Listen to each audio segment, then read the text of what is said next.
smoking on Kendrick? Because my top 5 is Drake. The Sockjig Sneaker Podcast is pushing positivity.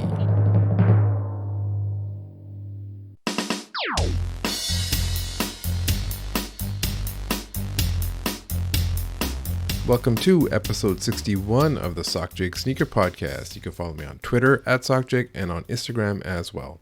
First off, I want to thank everyone who bought the Alachi Green Sockjig socks and also the Black Friday deals I had for the socks. You know, I tried to do a real discount on those socks at 50% off and not the usual 20% off nonsense. But really, I do appreciate everyone who buys those socks, who supports me and this podcast. If it's not clear, this is a one-man operation. There's no editors, there's no producers, there's no one writing a script for me. I think of the things I want to say, I make an outline, I record it, I edit it, I do the cover art, all that kind of stuff. So when you buy the socks, you're supporting me, you're supporting an independent voice in a sea of people with agendas and allegiances.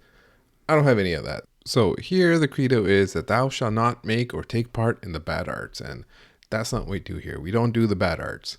We only bring you the fine podcast art, as Jesus and Mero used to say. Anyways, on today's episode, I have an interview with Snobette co-founder Lois Sakany. She's also a Wall Street analyst reporting on the sneaker industry for Wall Street.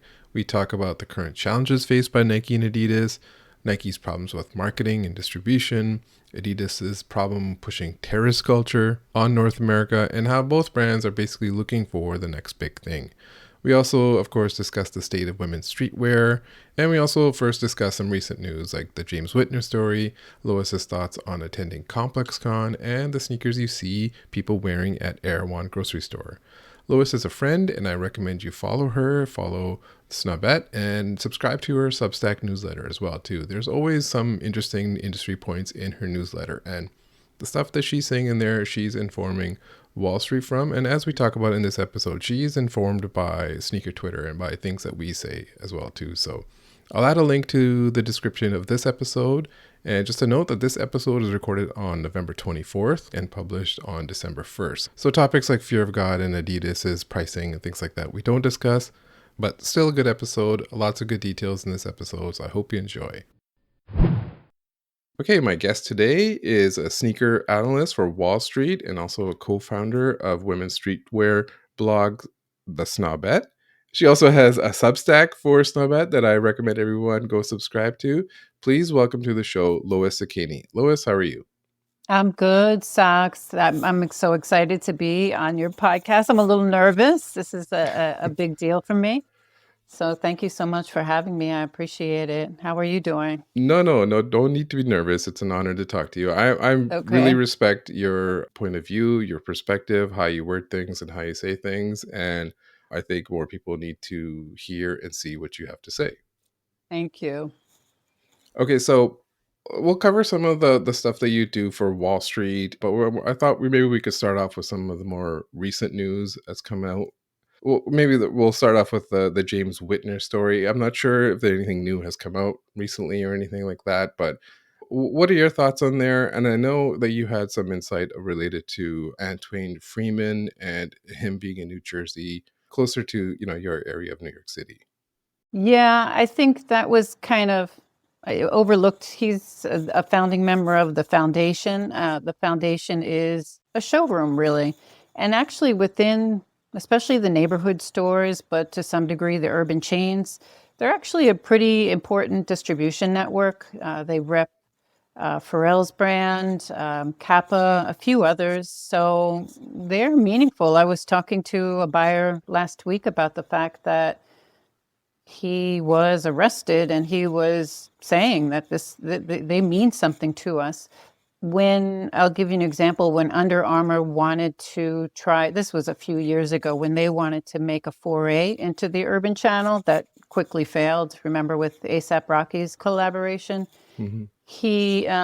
They hired the foundation to do that. So they're known to be experts within the channel. So it's no small deal that he was arrested too.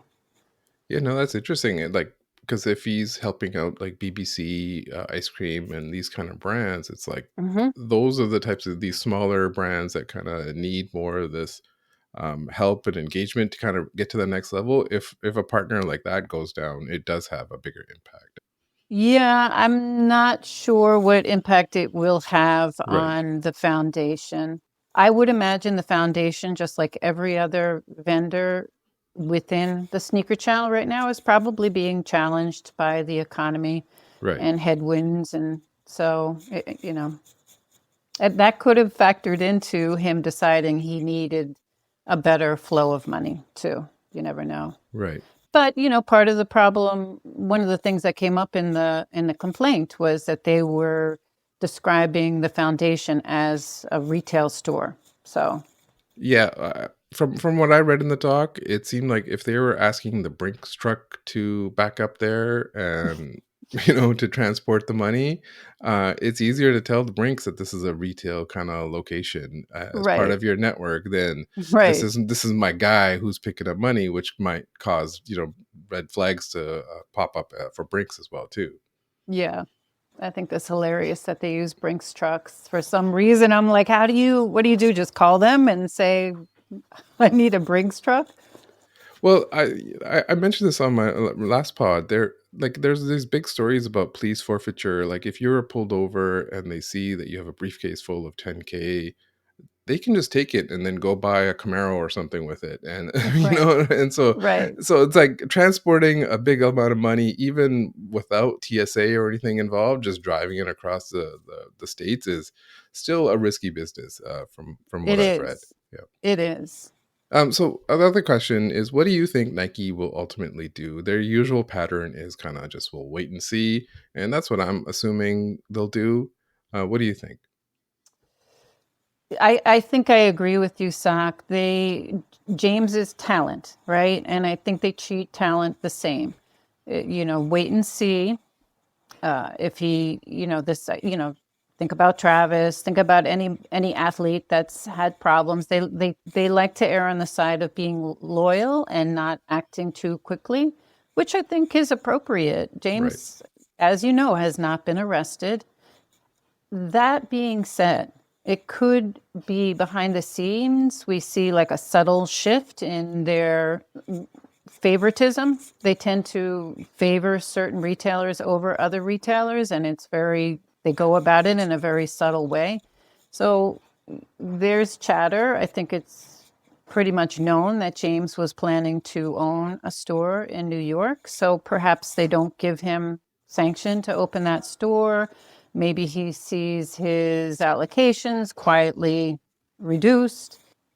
I have to think, Nike is a blue chip stock. That's how it's considered on Wall Street. There are certain standards they have to uphold to have that status and have favoritism with investors. So they're probably, I think Nike's lawyers have to be freaking out a little bit. Right. That's their job.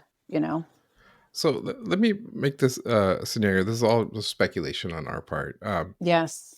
Michael Jordan himself is quite influential, which is quite the understatement. And if he is in tight with James Whitner, what can Nike do and say to Michael Jordan himself? Like, Nike can have some sort of subtle punishment, I guess. But if a Nike employee or an executive has to go up to Michael Jordan himself, how much influence do you think they have over Michael Jordan? I know there's the Wall Street and blue chip stock and stuff like Right. that, but nameless executive, not named Phil Knight or the CEO. Just that scenario of someone trying to influence MJ to make a decision that he wants. Let's just say in this scenario, if James Whitner is in tight with Michael Jordan himself. It's a good question. When all of the fallout happened with Michael Jordan's son at Trophy room. Trophy Room, thank you. That was such a debacle on Twitter with that launch of that shoe and the backdooring. I thought for sure that would be his last exclusive, and that turned out to be false, correct? Right. No, he's got a Jordan 7 come out after, and that could have been already in the cycle Right. of the 18-24 month production cycle. But there's new ones coming out next year, early next year, apparently. Yeah, no, that's a powerful friend to have in the house of Nike if you're buddies with Michael Jordan. This is a little different, though, than Michael Jordan's son. First of all, it's blood. Right. Blood is thicker than water. And James is named in a complaint. So it won't matter if something does happen with James in terms of him being arrested or something like that. So it's almost though their hand will be forced. But you're right, Sock. It could just mean very little changes because of that powerful friendship.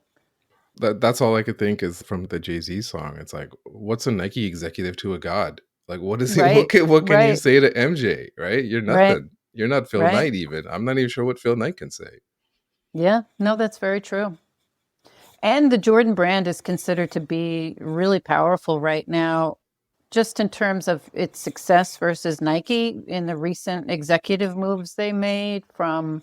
They just announced a bunch of new, like just moving around the chairs where a design team is concerned. And they definitely pulled some people from Jordan over to Nike.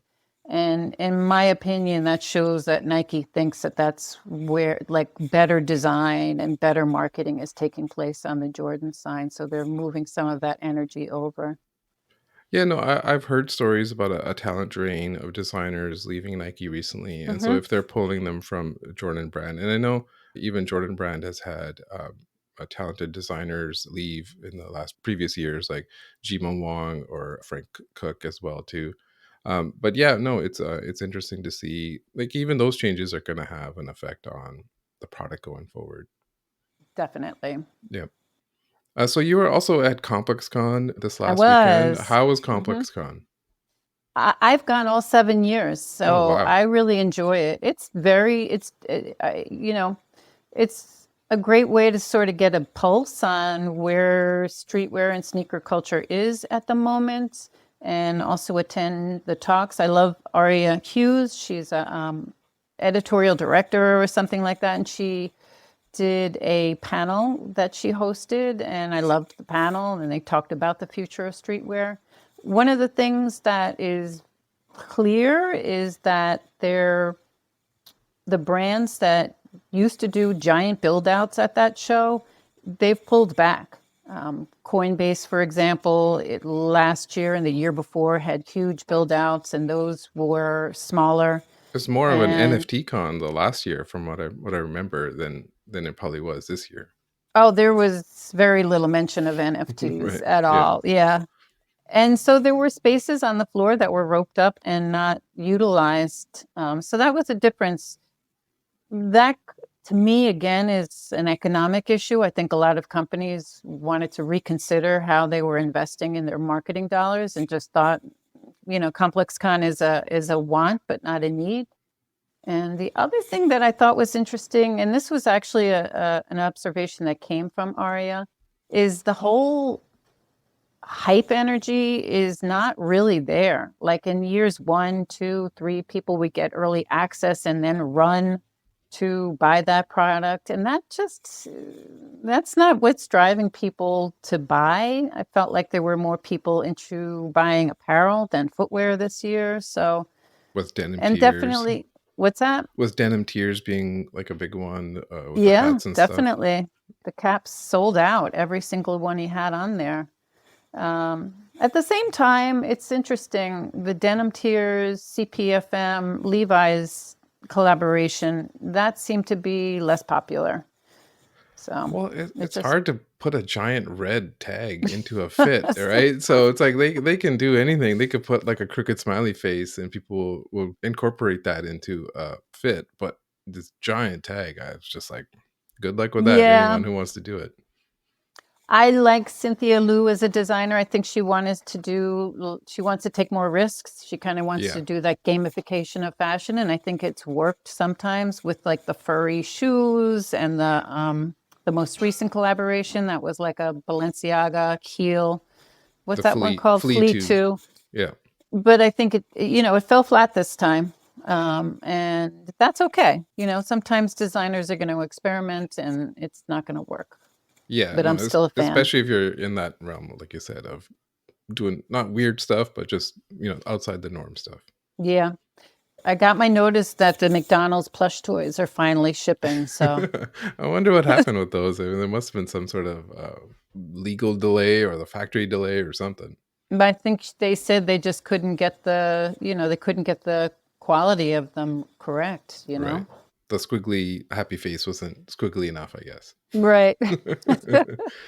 So as personally as a noted complex hater, was the attendance of ComplexCon lower this year than previous years? It looked like that to me, but I'm only just seeing these drone shots on IG, and maybe it's just like you said, the hype is different. There's not people rushing, but how was it Yeah. that way? They don't announce traffic, so it's hard to gauge that. They did sell out of all of their 2-day tickets, but I just don't know. walking around like Definitely, it seemed as that the traffic was lower, I would say, than prior years. I remember like in year 1, year 2, year 3, you would walk around and there would just be people in long lines all over the place, to the point where it just almost felt chaotic and overwhelming. And that didn't happen this year. Like even the line for the CPFM merch, that was never more than, say, 15 minutes. And in Right. years past, that would be like a 30-minute, hour-long wait. So, yeah, no, it's less.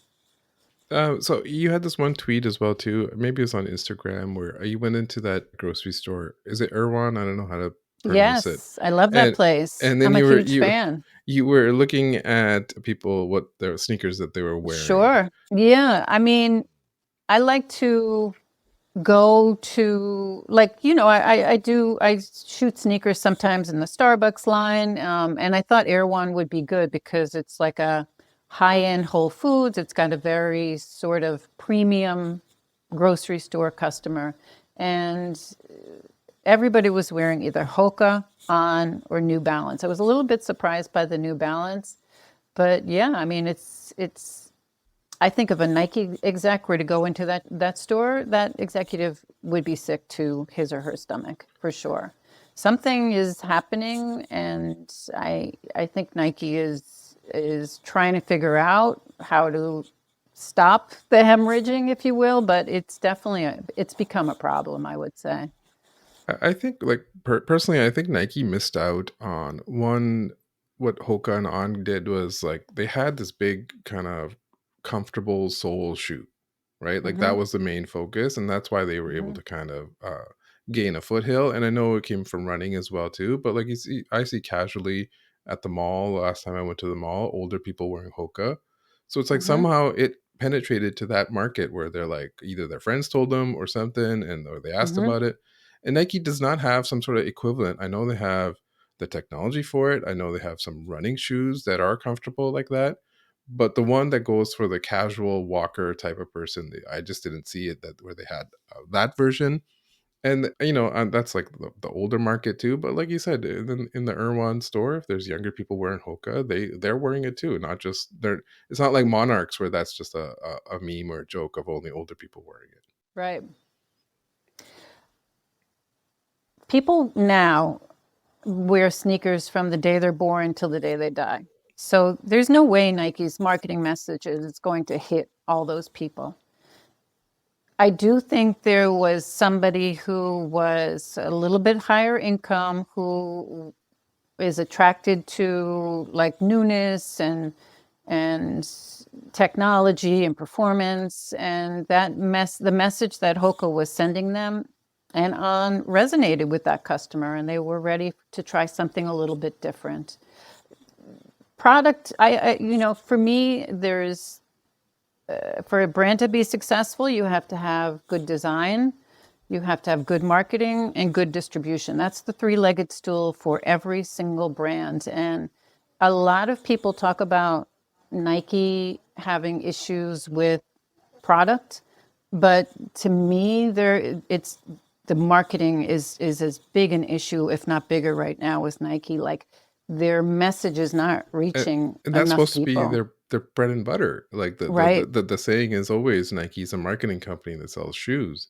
right. And where has that marketing been? Have they gotten kind of too high on their own supply? Just thought that the sneaker would kind of market themselves, pulling back on marketing, Or like I speculated on a recent podcast, the state of marketing has changed now too, where Mm. it's not just a single channel monoculture type of marketing anymore. It's multi-platform, multi everything. And what are your thoughts on that? What do you think the I gap mean, is? I agree with that. Obviously, it's poor leadership too. That comes down to talent. Something's happening that they're not tapping the right people to activate, or the people they have aren't recognizing that this multi-platform marketing. Like I watched all the Bama Rush videos on TikTok where the girls who were rushing University of Alabama did a lot of fit pics and whatnot. They were all wearing, again, on Hoka. And what's that shoe with the star? Its name is evading me Golden at the Goose? moment. Yes, thank you. And no Nike in sight. And I'm like, how come that girl isn't receiving your marketing message? Why aren't you trying to talk to her? So, yeah, it's tough. I just feel like, when was the last time you felt like Nike had a marketing campaign where like, oh my God, this is genius. This is amazing, I think we can think back on the whole Kaepernick period as being a pretty strong period for Nike. And Right. then the Michael Jordan documentary was also huge for Jordan. But since then, like, what have they done that feels like it resonates? Not much. Yeah, no, and it's different. Like there's the signature athlete marketing, Mm-hmm. there's the hype stuff like Cactus Plant Flea Market. Like some of Mm-hmm. that stuff, maybe they get right. And even on the athlete stuff, maybe they missed out on the big tennis star, the Coco Gauff, and Mm, and or instead of, they probably were pitching and got outbid by New Balance or whatever. So it's like, um maybe they didn't put enough dollars into that right. campaign, right? So it's like, and then there's like the big campaigns that you're talking about, like what is that has have resonated. And yeah, I can't think of anything recently either. Yeah. Like Hoka did this whole very dope campaign. I think it had like butterflies and they turned into people running. And I was like, wow, when I see a great marketing campaign, I think, wow, this looks like something Nike would have done. So Right. something is lacking there. And in the end, like they're a victim of their own success. Like they changed the game and were so good at what they did and do that it drew in a lot of competitors, like New Balance. New Balance has become more competitive, like Hoka. So there's a lot of, they're suffering from a lot of people coming at them for the space that they occupy. And there's all these challenger brands. That's I guess the marketing term for people who are in second or third place, and they can do that. Like they can make creative campaigns to stand out because they are in a distant second or third place, and because people are naturally going to want to not wear the same thing all the time. And if someone like I said connects to you, you're gonna want to go to them. And so where I think Nike's failing is like they are the big fish. They are the big leader and they are not flexing like the big leader like maybe they did in 2017 to 2020 or so before that, but recently they're just kind of like wading in the pool. Yeah. Yeah. 100%. 100%. So that kind of leads to what I was going to ask, that you are a sneaker analyst for Wall Street. You Yes. write reports that Wall Street reads. And what is that like? Who do you work for? Who are these reports for? Who in Wall Street is reading them? I work for OTR Global. It's a boutique research firm, and we work globally. So we have people on the ground in China and Europe too. And I lead the retail team. And the way we put together, say, for example, our report on Nike is that we have people in the US, people in China, and then again, people in Europe who talk to local buyers or distributors. And we ask about how the brand is selling and then how it's being planned going forward. So it's really, I'm informed by my conversations with buyers, and so are all the other reporters who contribute to the reports. It's a journalist approach. So yeah, that's how it works. And then We sell to all of our clients are just, big named investors of these brands. And just for clarification for anyone, if it's not already clear, the buyer in this case is not the consumer, the customer. It's a person at these companies who decides what's going to be on the store shelves, correct? That's correct, Sock. Right. Okay. Um, and so your report does not cover DTC because obviously you wouldn't have access to that information. Right. Right. So Correct. it's a Hmm. retail kind of overview only. Right. Exactly. And so these people that you talk to, like, how are they feeling? I did a whole podcast episode about retail and Yeah, that how was it's, good. I enjoyed that. oh, thank you. And how it's changing. And, COVID, of course, disrupted everything. And now Hmm. the economy, of course, is not helping the matters as well, too. But like, have you noticed things changing on the retail landscape and the people that you talk to? I mean, it's consolidating. I think we all know that.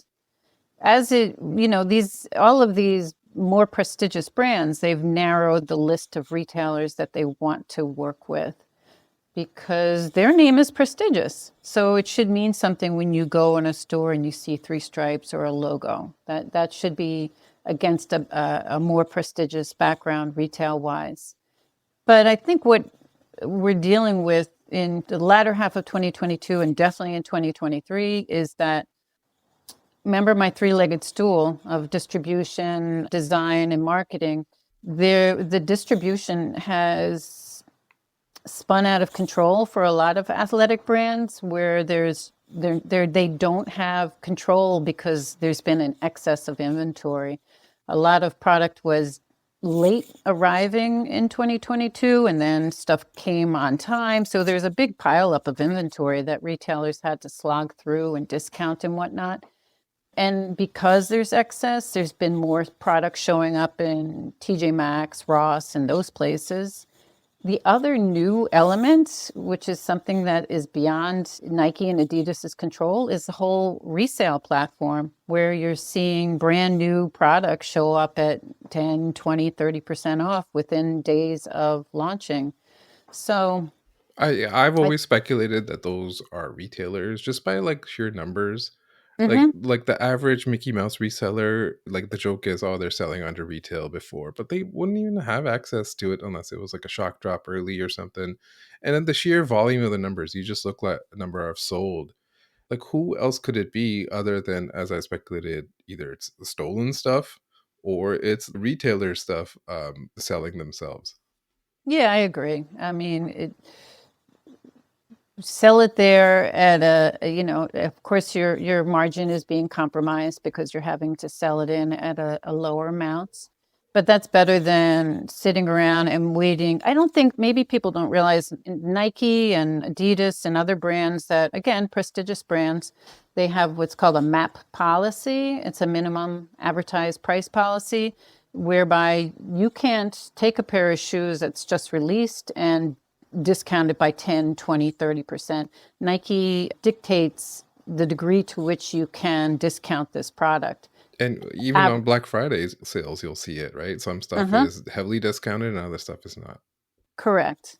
Yeah. So if you violate the MAP policy, then you risk losing your account or losing access to certain products. So retailers have to be very careful about how they discount. They have to abide by Nike's rules, basically. So this, I think, resale platform is a way around that. And even And there's that, nothing Nike, and there's nothing. What can Nike do? About that. What can Adidas do about that? yeah, they can slap you on the wrist and not give you product, I guess, is what they can do. But like, who does that help, right?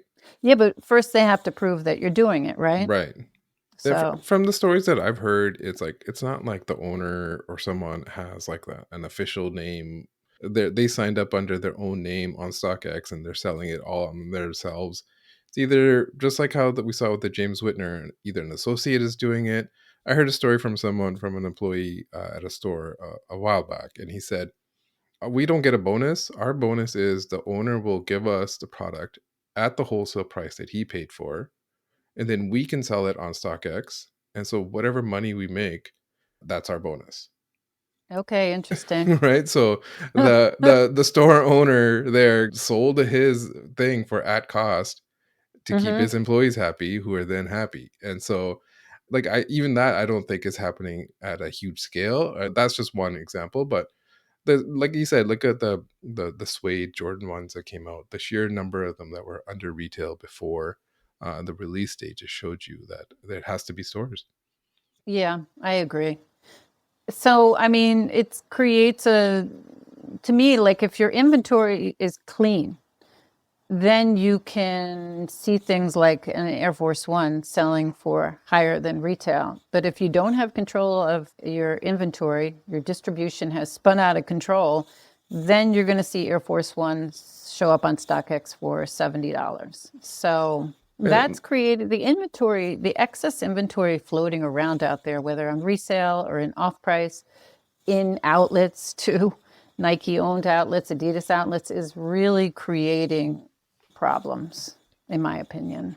And I was thinking about this, and thinking about the usual sneaker, at least in hype sneaker world, not like the regular stuff that you report to Wall Street, which is more Mm-hmm. about like everything.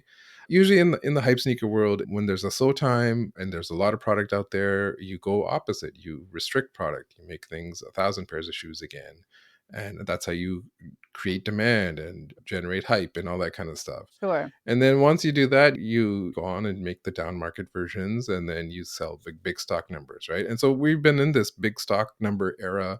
I was thinking about this, and normally the cycle is you go back to the limited thing. But I was thinking, I just don't think Nike's going to do that next year. From what I can sense and from what I've seen, I assume that they're going to go keep making big drops and big numbers. And then in some other stuff, like the hype stuff, like a CPFM or even the ambush ones, where those were probably a few thousand, very limited. And so I think they're going to try to do both at the same time, have some drops that are limited and other stuff is very limited, but the product has to be good. And like you said, the three-legged thing of the Mm-hmm. demand is not going to be there, the marketing is not Right. going to be there, and then the distribution is this other problem. Yeah. Well, I mean, that's a question in my mind for 2024. This is when being a publicly traded company bites you in the ass.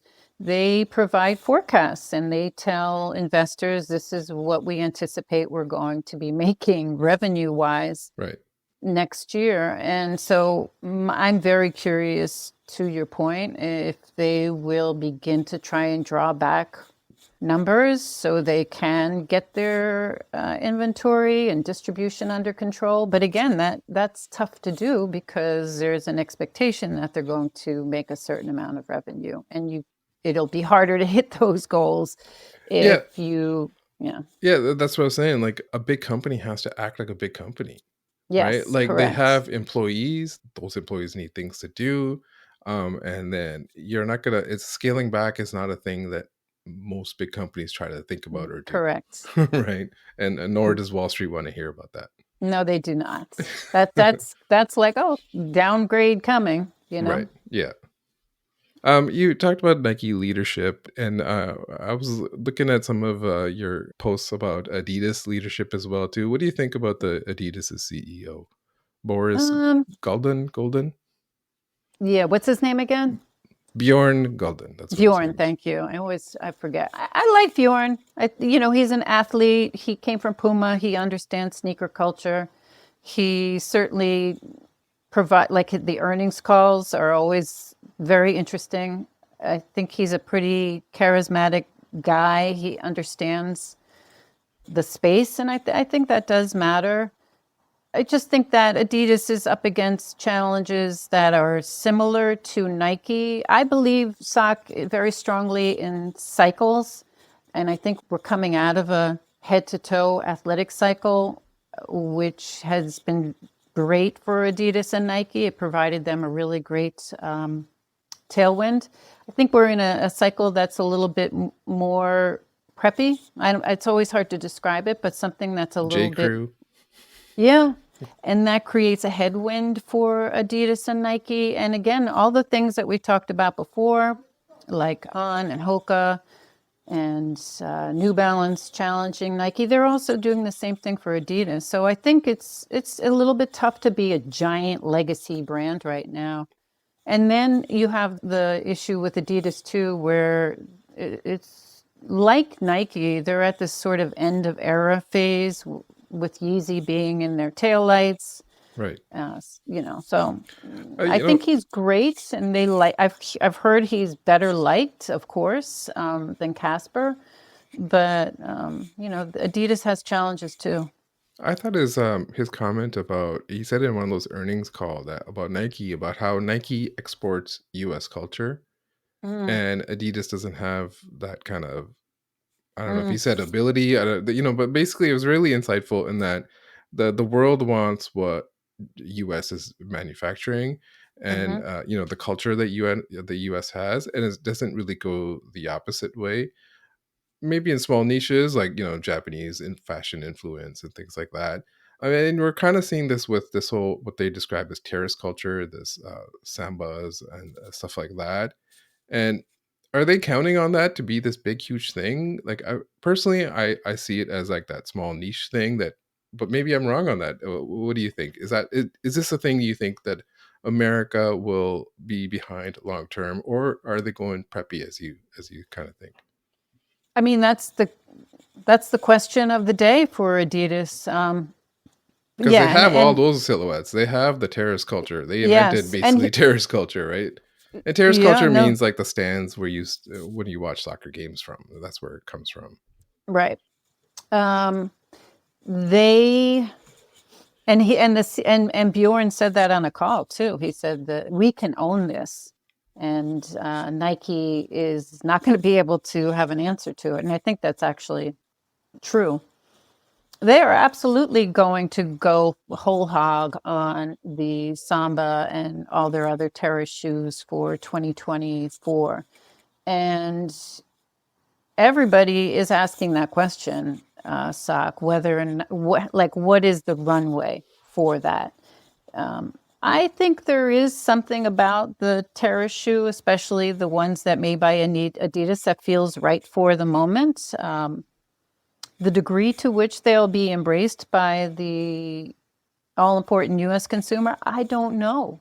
There is not a history of, say, an urban customer, a city center customer loving the Samba. So that to me would be critical. I think it's an unknown right now. What do you think? Do you think that there is much runway for the Samba and Honestly, other don't terrace shoes?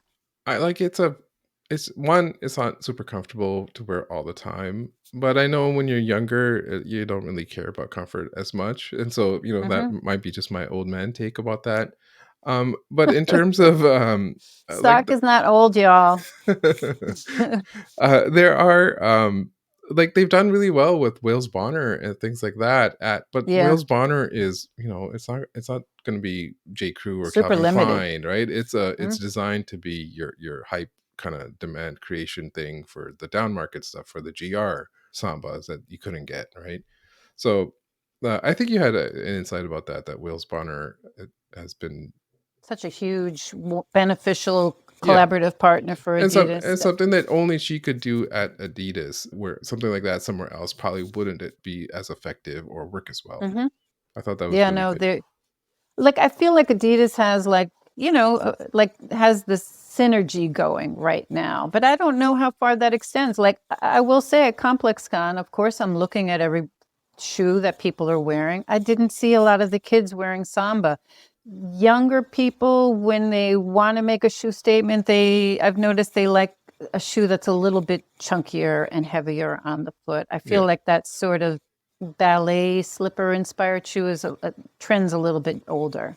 yeah, So the other interesting thing, Sock, I'm sure you remember when Adidas had its last comeback, and at that time Nike was back on its heels too. They entered with the Stan Smith and then the Superstar, and the Superstar is embraced by young people in a very big way.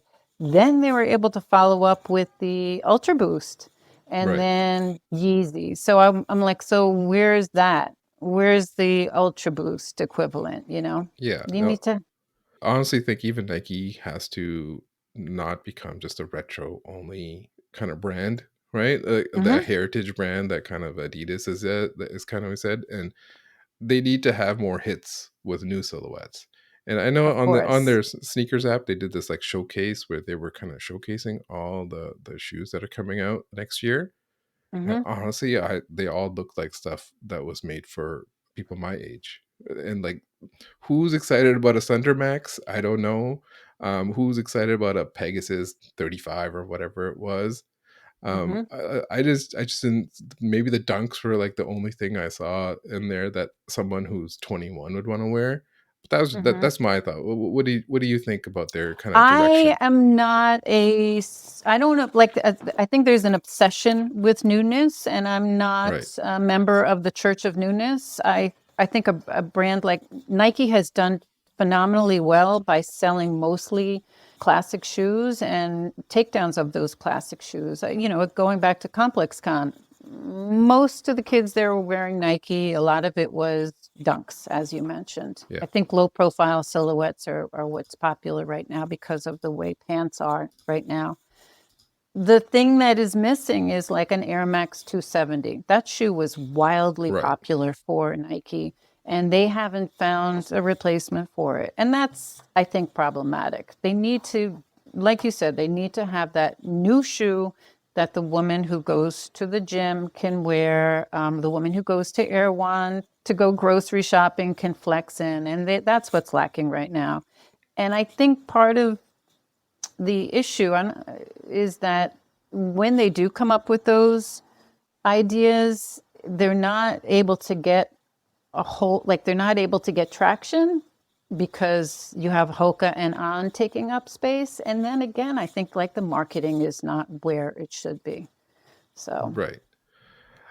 I personally think their kind of air stuff that they've been doing has kind of reached their mhm. limit. Like you can't just like You do? Okay. the scorpion kind of shoe that was this giant air bubble. Like I don't think people want that. Like they're trying to make it so you're walking on air. I get it, but it's like there's a limit. And even the 270 had that kind of mix where it Hmm. hit it with the big one in the back.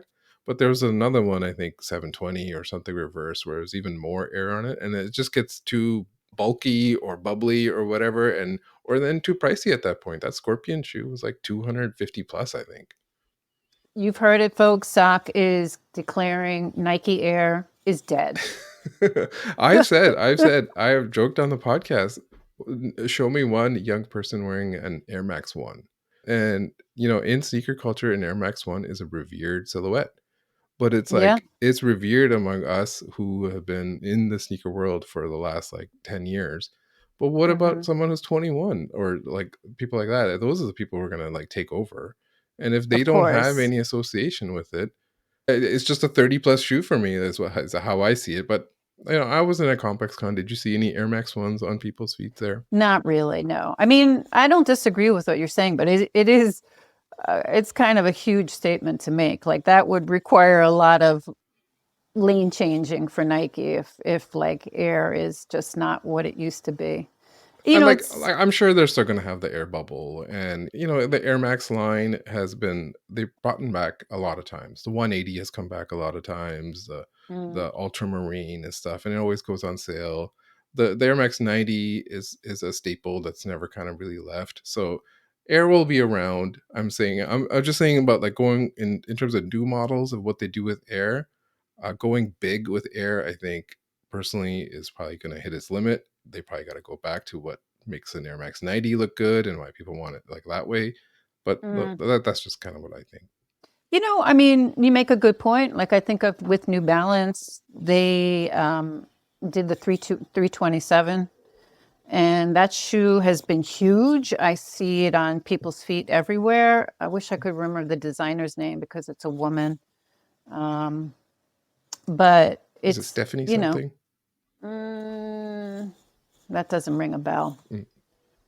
Yeah, let's see if I can type it in right now. 327 New Balance designer. Yeah, I gotta like gobbledygook here, not her name. Oh, yes, here it is. Charlotte Lee. She's Oh, based right. in the Yeah. UK. Yeah. Yeah. The UK designer. Yeah. And that shoe is massive and it still is popular. And I think you're right. It's not anything to do with Air. It's just a beautifully designed shoe that people liked. So Yeah. There's other things that Adidas, their issue has always been, as they always kind of shoot themselves in the foot, is how their kind of image is in the sneaker world, especially. They might have a hit with Ultra Boost and NMDs, and then something goes wrong. Then with the Yeezys, it was probably out of their control, but the number of sneakers they were making was in their control. So yes. right. And so that's kind of the sentiment. And I don't know how, if Wall Street sees it that way, but this is just a sneakerhead's point of view. I know they will sell a lot of like sneaker cleats and other things where Hmm. they're still, I don't know if they're blue chip stock or anything like that, but yeah, no, I just don't know if like they have the runway, as we called it. Well, I'm going to go and look at their stock right now. First of all, it's not traded on the New York Stock Exchange, so there's like a different sort of interest, if you will, from U.S. based investors. But let's see. This is Adidas. They started the year priced at $75.33, and they're now priced at $102 or thereabouts. So they've had a good year. Yeah.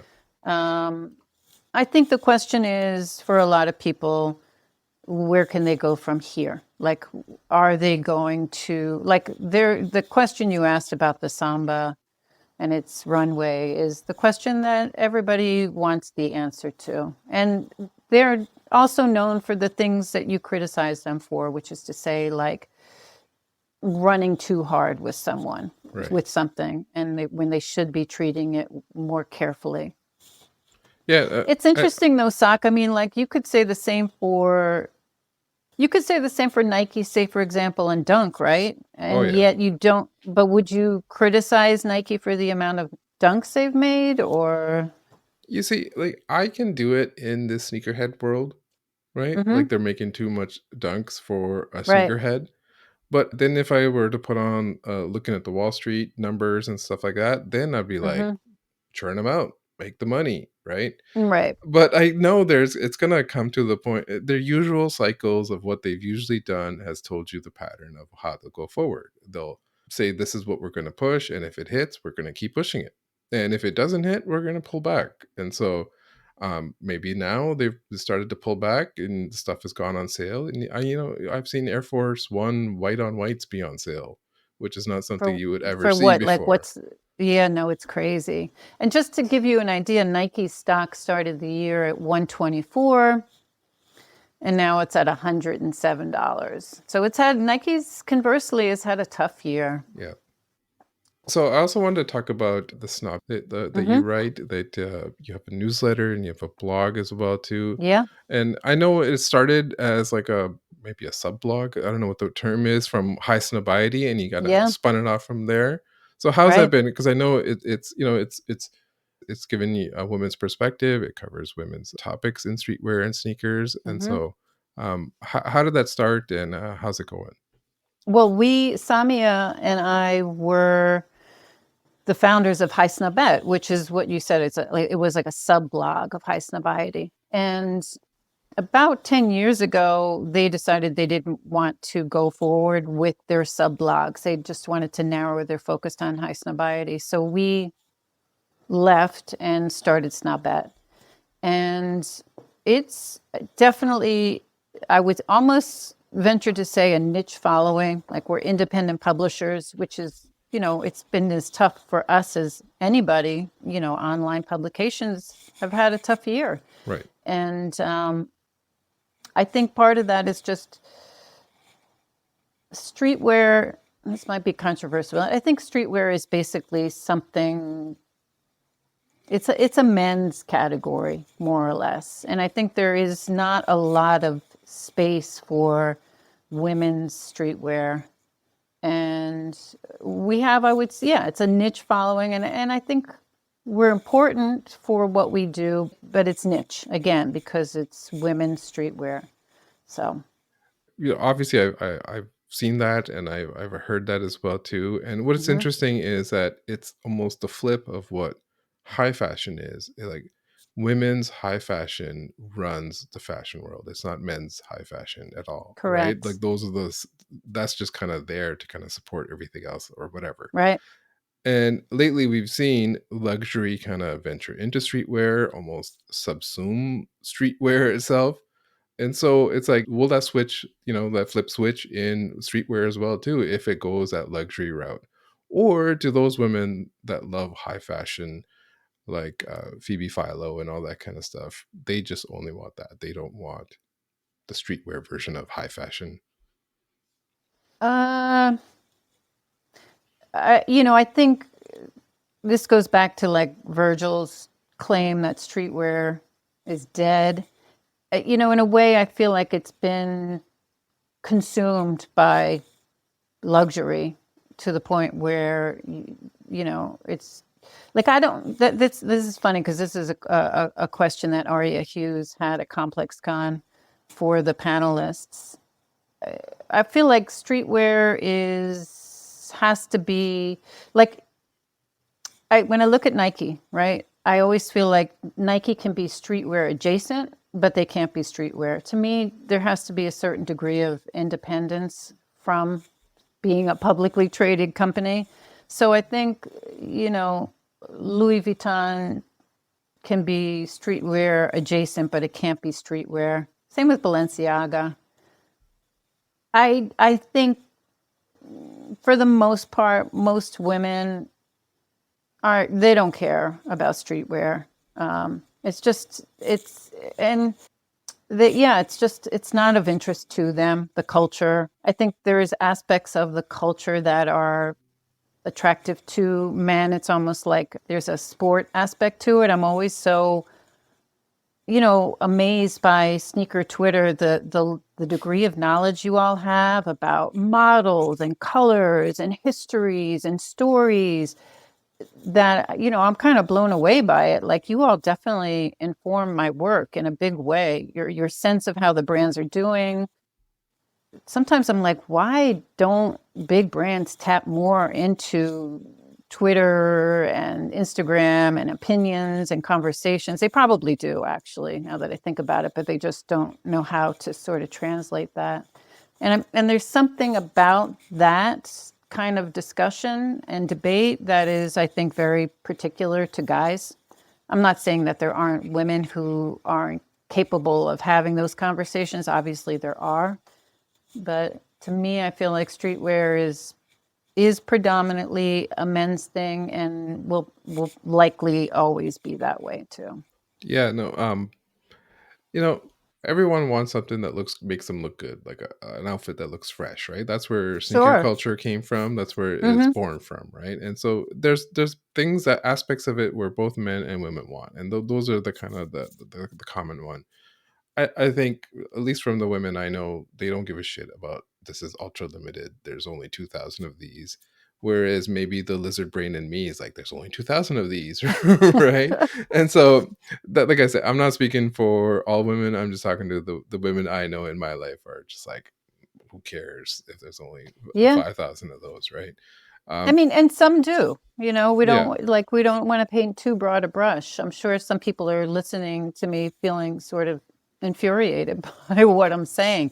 But if you notice, like when Nike or anybody does like a woman exclusive launch that clearly is targeting women, like say it's a coat or something like that, you'll see the cadence at which it sells out is very different than the way a coveted men's product sells out. Like a coveted men's shoe will evaporate and you'll need a bot to get it. Whereas if it's just for women, it'll sell out over a period of 2, 3, 4 days.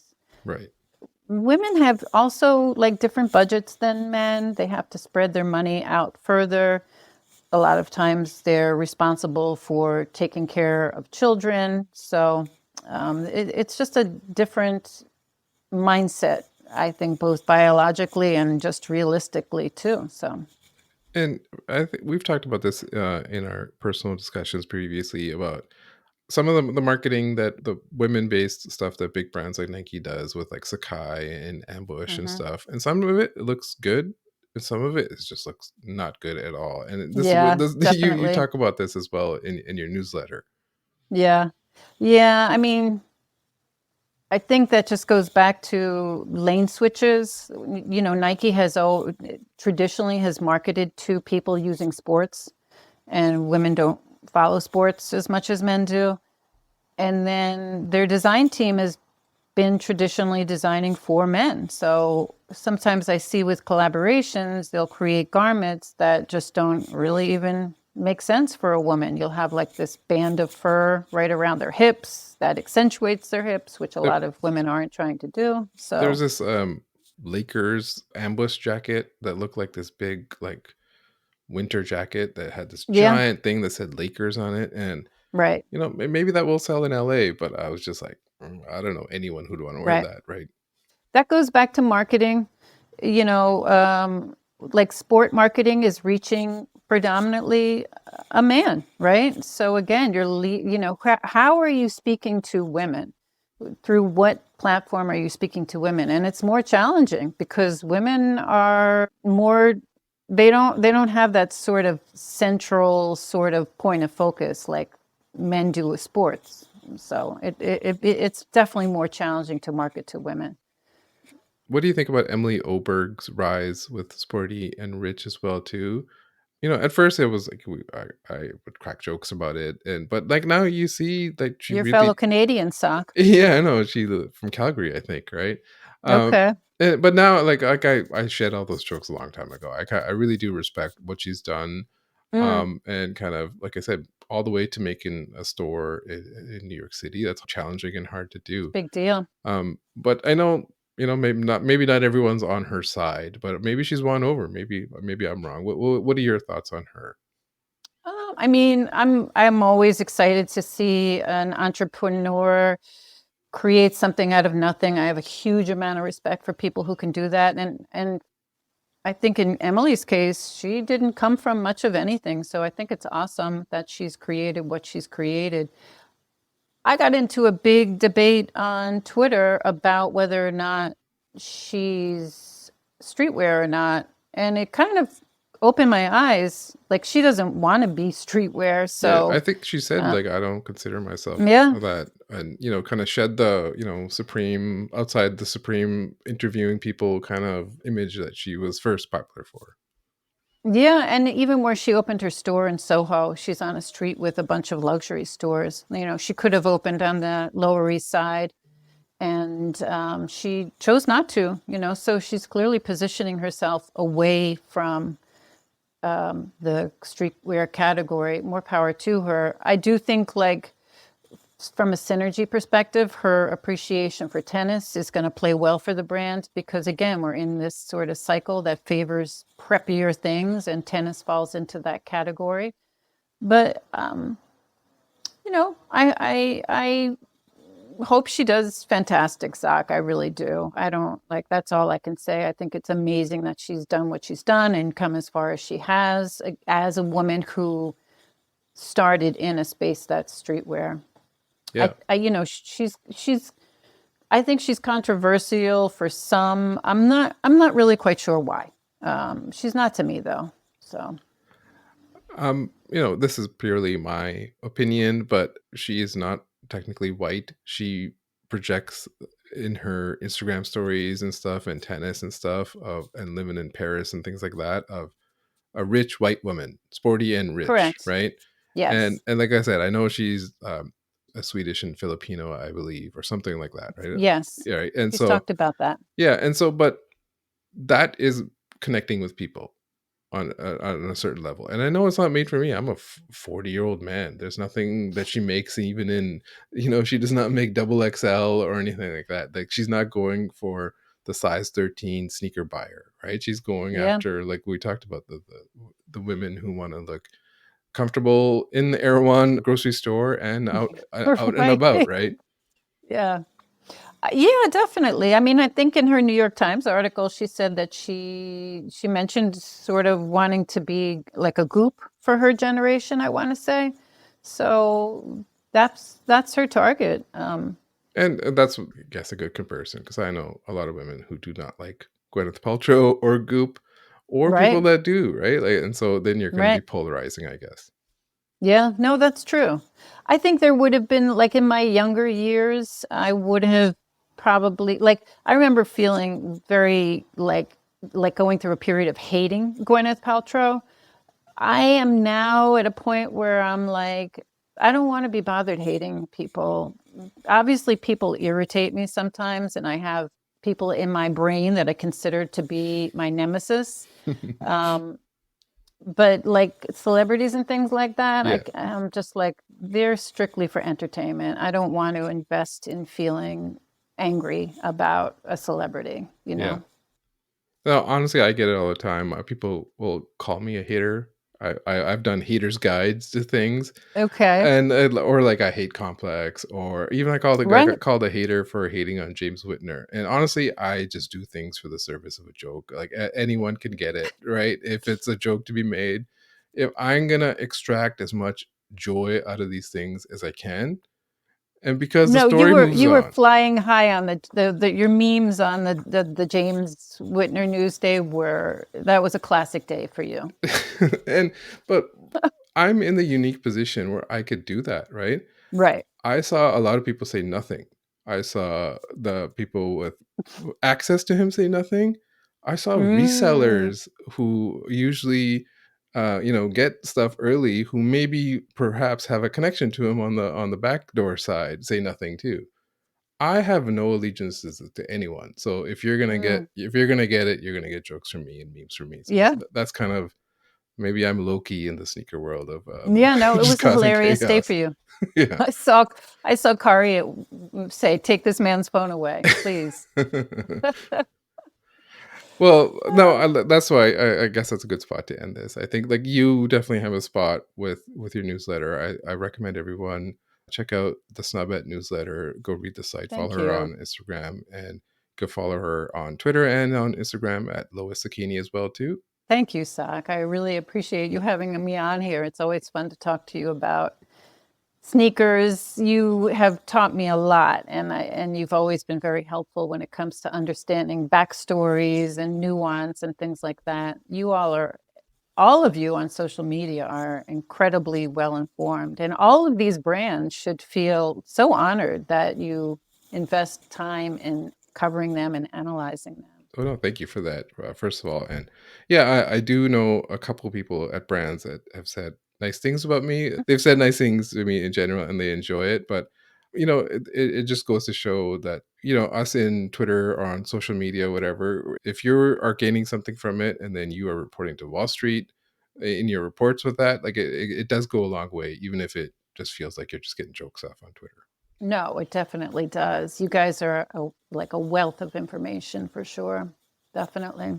Okay, so thank you for your time, Lois, and we'll see you next time.